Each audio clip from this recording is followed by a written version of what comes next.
Hello and welcome to Computology Academy. और आज हम लोग डिस्कस करेंगे रमप्पा टेम्पल के बारे में। रमप्पा टेम्पल अचानक न्यूज़ में आया है जो कि तेलंगाना में लोकेटेड है। और ये न्यूज़ में अचानक नहीं आया तो पहले से था, अभी हाईलाइट फिर से हो गया है क्योंकि इसे यूनेस्को वर्ल्ड हेरिटेज साइट के लिस्ट में इंक्लूड किया गया है। तो यहाँ पर इसकी क्या इम्पोर्टेंस है, कब ये बना था, कहाँ पर ये लोकेटेड है, किस तरह की इसकी स्ट्रक्चर है, क्या इसके मटेरियल यूज हुए हैं, ये सारी चीज़ों को हम लोग अभी डिस्कस करेंगे। तो चलिए शुरू करते हैं। तो यहाँ पर देखिए ये रिसेंटली न्यूज़ में है क्योंकि इसे डिक्लेयर कर दिया गया है, इसे लिस्ट में इंक्लूड कर दिया गया है यूनेस्को वर्ल्ड हेरिटेज साइट के लिस्ट में 25 जुलाई 2021 को। हालांकि ये इंक्लूड होना चाहिए था 2020 में ही, लेकिन कोविड के कारण यहाँ पर UNESCO world heritage site committee की मीटिंग ही नहीं हो पाई, जिसके कारण ये एक साल डिले हो गया। हालांकि अब फाइनली ये इस लिस्ट में इंक्लूड हो चुका है। और ये मीटिंग हुई थी फुझोउ चाइना में।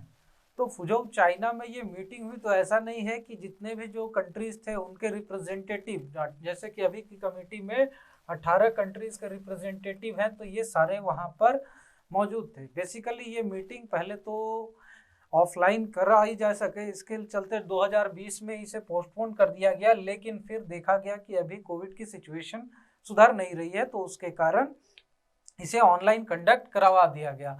तो यहाँ पर ये जो इंक्लूजन हुआ है इसमें डिसीजन जो है कंसेंसस से हुआ है।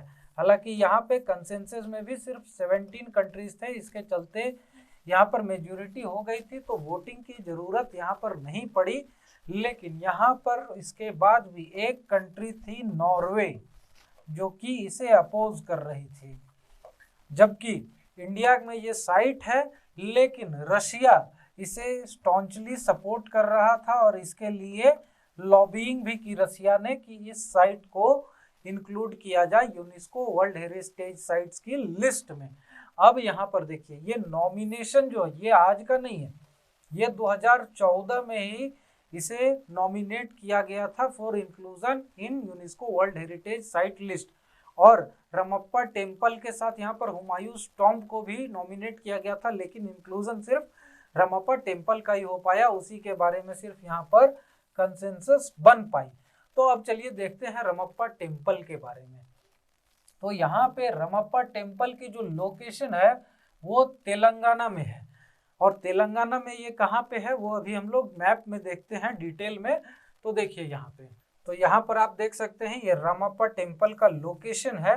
और ये रमप्पा टेम्पल मुलुगुलु डिस्ट्रिक्ट में है, जो कि डिस्ट्रिक्ट हेडक्वार्टर से लगभग 15 किलोमीटर दूर है।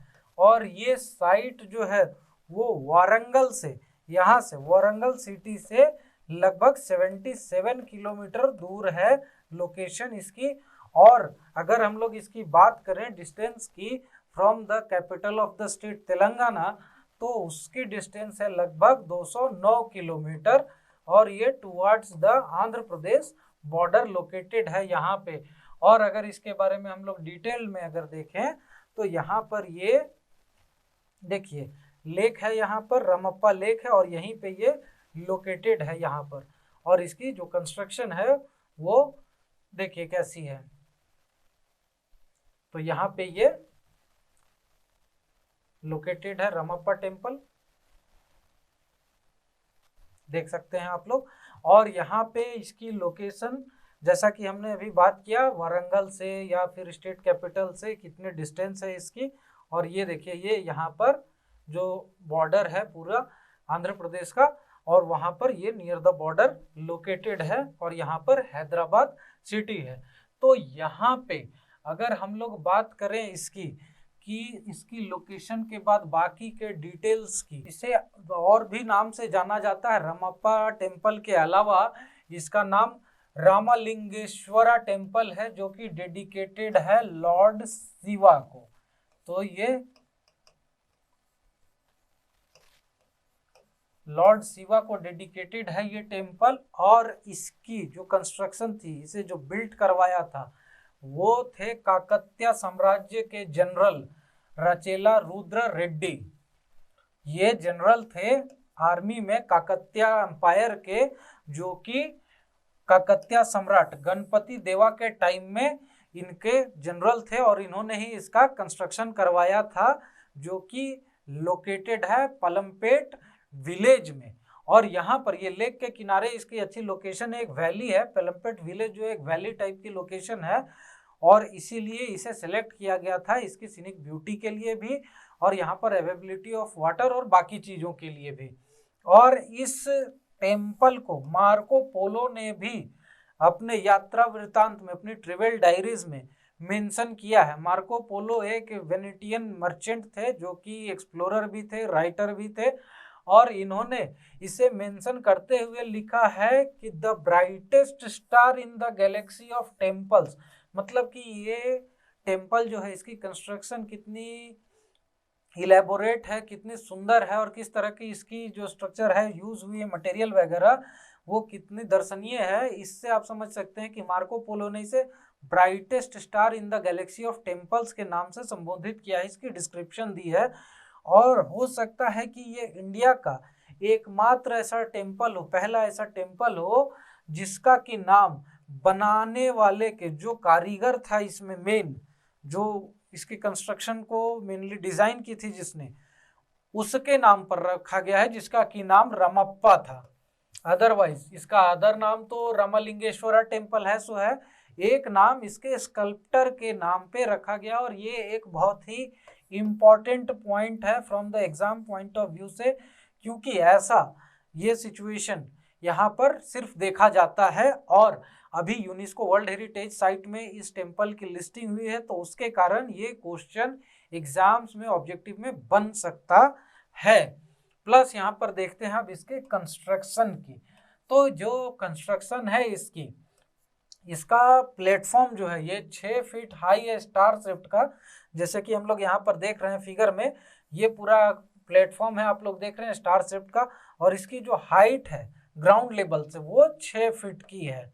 और ये प्लेटफॉर्म पूरा, उसके ऊपर हॉल बना हुआ है, ये हॉल देख रहे हैं आप लोग, और यहाँ पर ये गर्भगृह है, और ये पूरा यहाँ पर इसका जो विमाना है वो है। और गर्भगृह यानी कि सैंक्टम सेक्टोरम में यहीं पर जो मेन डाइटी होते हैं, जो मुख्य भगवानों की प्रतिमा होती है, उसे रखा जाता है।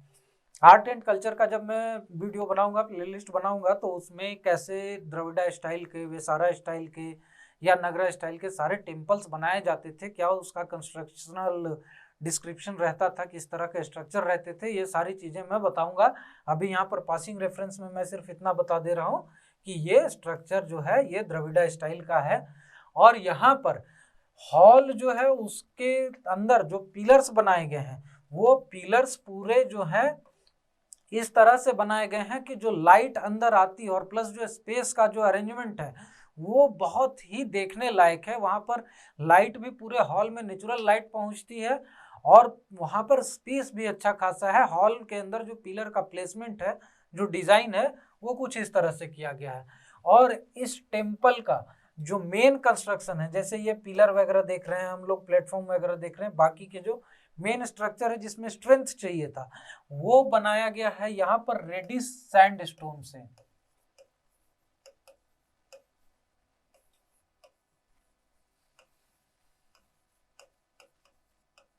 रेडिश सैंडस्टोन से मेन स्ट्रक्चर बनाया गया है। और उसके बाद जो कॉलम्स है आउटसाइड, बाहर की जो ये हम लोग देख रहे हैं, ये कॉलम्स हो गए, ये जो बाहर के पूरे जो स्ट्रक्चर हैं जिसमें कि नक्काशी की गई है, बहुत सारी कार्विंग्स है, उसे में यूज किया गया है यहाँ पर बसाल्ट। और यहाँ पर बसाल्ट यूज करने का कारण ये है कि बसाल्ट जो है ब्लैक बसाल्ट, उसमें आयरन, मैग्नीशियम और सिलिका, ये 3 मटेरियल मिलते हैं। तो आयरन, मैग्नीशियम और सिलिका के कारण यहाँ पर इसे बहुत ज़्यादा स्ट्रेंथ मिलती है बाहर से, और उसी के कारण यहाँ पर ये ज़्यादा दिन तक सस्टेन कर सका है। क्योंकि ये जैसा कि यहाँ पर इंस्क्रिप्शंस पाए गए हैं इस टेम्पल के अंदर, जो अभिलेख पाए गए हैं, उससे पता चलता है कि ये 1213 CE में बनाया गया है। तो ये 13th सेंचुरी का टेम्पल है, कितना ओल्ड टेम्पल है, और अभी तक स्ट्रक्चर खड़ा है। तो इसके पीछे का कारण यही है। सेकंड थिंग यहाँ पर इम्पोर्टेंट क्या है कि जो हम लोग इसका विमाना देख रहे हैं, ये पूरा इसे बनाया गया है फ्लोटिंग ब्रिक से, जिसके कारण कि इसकी वेट बहुत कम है। फ्लोटिंग ब्रिक मतलब हो गया कि ये ऐसी ईंटों से बनाया गया है जिसके कि पानी में अगर फेंक दिया जाए तो पानी में तैरता रहता है, डूबता नहीं है। अगर सेम साइज के आम ब्रिक को हम लोग देखें तो उससे ये 1/3 to 1/4 वेट का होता है, इतना हल्का होता है।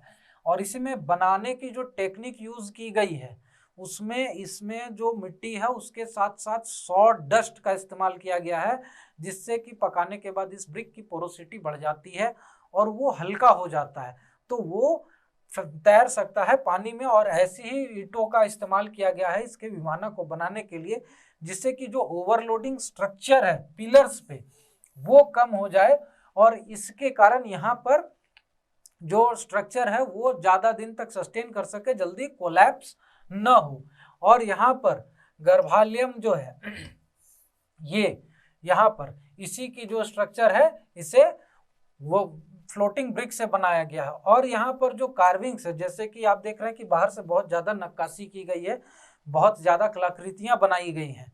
तो ये जो कार्विंग्स हैं, कलाकृतियां हैं, जो फिगर्स यूज किए गए इसमें मिथिकल फिगर्स यूज किए गए हैं, जो कि वेद पुराण और गीता महाभारत ये सब में जो मिलते हैं वहां से उठाए गए कैरेक्टर्स, जो एनिमल्स हैं, फीमेल फिगर्स, डांसर्स हैं, म्यूजिशियंस हैं, इन सब के स्ट्रक्चर कार्विंग्स किए गए हैं, इनकी आकृतियां निकाली गई हैं। और यहाँ पर नोटेबल थिंग ये है कि यहाँ पर ये जो कार्विंग है बहुत ही डेलिकेट है, सजीव लगती है, देखने से एकदम प्रत्यक्षदर्शी लगती है। और इसमें बहुत ही सीनुअस पोस्चर्स भी यूज किए गए हैं। और उसके साथ साथ यहाँ पर जो इलोंगेटेड बॉडीज हैं प्लस हेड्स हैं, जो उस समय की वहाँ की डिफरेंट पेंटिंग्स में या डिफरेंट कार्विंग्स में जो फॉर्मेट यूज होता था कार्विंग का या पेंटिंग्स का, सेम उसी टाइप के स्ट्रक्चर्स यहाँ पर उसी टाइप के फॉर्मेट्स इस्तेमाल किए गए हैं। और ये पूरा जो टॉपिक है ये एग्जाम पॉइंट ऑफ व्यू से यूपीएससी के या स्टेट पीसीएस के, चाहे वो साउथ इंडिया के हो, थ्रू आउट इंडिया, क्योंकि ये इंडियन आर्ट एंड कल्चर से रिलेटेड है, तो किसी भी एग्जाम में आ सकता है, चाहे वो एसएससी हो, चाहे यूपीएससी हो, चाहे स्टेट पीसीएस हो। तो इसमें जो मैंने फैक्ट्स बताए हैं, जो चीज़ें बताई हैं, ये पॉइंट्स बहुत ही ध्यान देने वाली चीज़ें हैं, इसको आप लोग बहुत ध्यान से देखें और इसके जो पॉइंट्स हैं वो भी नोट डाउन कर लें। और ऐसे इन्फॉर्मेटिव वीडियोस के लिए हमारे चैनल को सब्सक्राइब कर लें और बेल आइकन भी दबा दें, ताकि जब भी हम नई वीडियोस डालें तो उसकी इन्फॉर्मेशन आप तक पहुंचती रहे। Thank you very much and have a nice